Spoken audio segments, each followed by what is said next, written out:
ये देखो, एक ग्वाला जा रहा है अपनी गायों के साथ।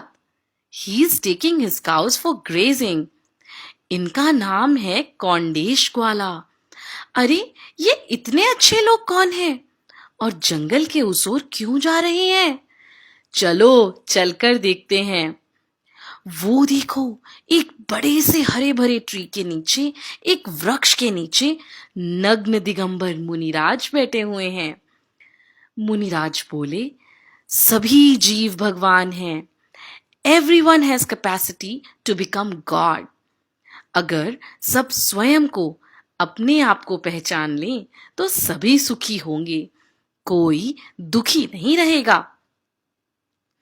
ये बात कौंडेश ग्वाला को समझ नहीं आई। वो सोचने लगा, क्या क्या मैं सिली मूर्ख ग्वाला भी भगवान बन सकता हूं? कैसे? ये सोचते सोचते वो घर वापस चला गया।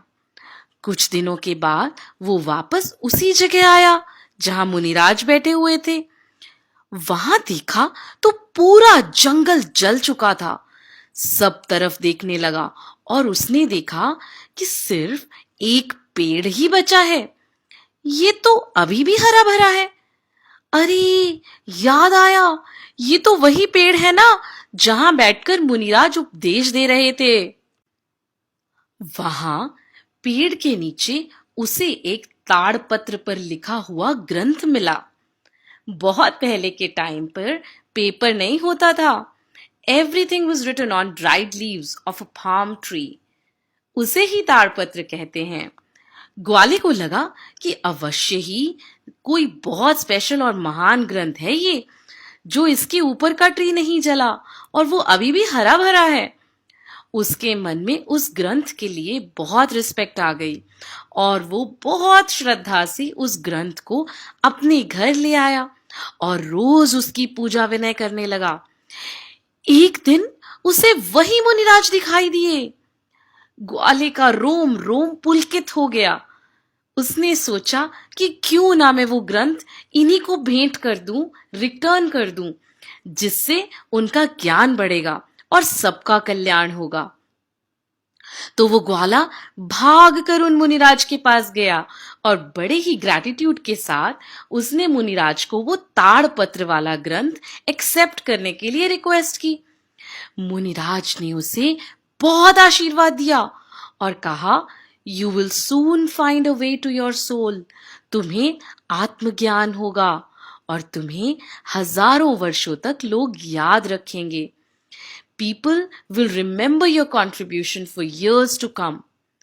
मुनिराज के उपदेश से कौंडेश ग्वाले का जीवन बदल गया। अगले भव में, नेक्स्ट बर्थ में, he was born in a very rich family in a city named कौंडकुंदपुर. His name was Padmanandi in this birth. उनके माता पिता बचपन से ही उन्हें आत्मा को प्योर करने वाले भजन और लोरियां सुनाते थे। पद्मनंदी बचपन से ही बहुत इंटेलिजेंट थे। एक दिन उनकी सिटी में आचार्य जिनचंद्र जी आए और उनके उपदेश को सुनकर पद्मनंदी सोचने लगे कि मैं भी इन मुनिराज की तरह दीक्षा लेकर अपनी आत्मा का कल्याण करूंगा। You know, at that time, he was just 12 years old and he decided to take Muni Diksha. अपने पेरेंट्स की अप्रूवल लेकर 12 साल की उम्र में पद्मनंदी ने आचार्य जिनचंद्र जी से दीक्षा ग्रहण की और बहुत कठोर, बहुत डिफिकल्ट तपस्या की। 44 इयर्स की एज में पद्मनंदी मुनि आचार्य बन गए। And since he was born in कौंडकुंदपुर city, उनका नाम क्या फेमस हुआ? कुंद कुंद आचार्य के नाम से। वैसे तो कुंद कुंद आचार्य के पहले भी बहुत से आचार्य हुए हैं, लेकिन do you know what is so amazing about कुंद कुंद आचार्य? He was the first Acharya in last 2000 years जिन्होंने आत्मा को प्योर बनाने की सीक्रेट को बताया, सबके कल्याण के लिए, और शास्त्रों में लिखा। कुंद कुंद आचार्य ने समय सार, नियम सार, प्रवचन सार जैसे 84 महान ग्रंथों की रचना की, उनका क्रिएशन किया। और कुंद आचार्य ने अपनी सोल को, अपनी आत्मा को सभी नेगेटिव इमोशंस से, कषायों से, कर्मों से फ्री होकर शुद्ध होने का रास्ता बताया, उसका सॉल्यूशन बताया। ऐसा कहा जाता है कि उन्होंने विदेह क्षेत्र जाकर सिमंदर भगवान के दर्शन किए थे। कुंद आचार्य was one of the most knowledgeable pandit and supreme ज्ञानी आचार्य of our आचार्य परंपरा। तो देखा बच्चों, जैसे कौंडेश ग्वाले को पढ़ना लिखना भी नहीं आता था, लेकिन फिर भी उसने महान शास्त्र को सेव करके मुनिराज को दिया। उस ग्वाले को क्या पता था कि इस अच्छे काम का इतना बड़ा रिजल्ट मिलेगा कि वो नेक्स्ट बर्थ में इतने महान आचार्य बन जाएंगे।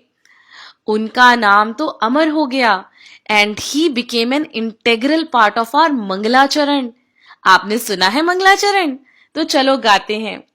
मंगलम भगवान वीरो, मंगलम गौतमो गणी, मंगलम कुंद कुंदाद्यो, जैन धर्मोस्तु मंगलम। जय जिनेन्द्र।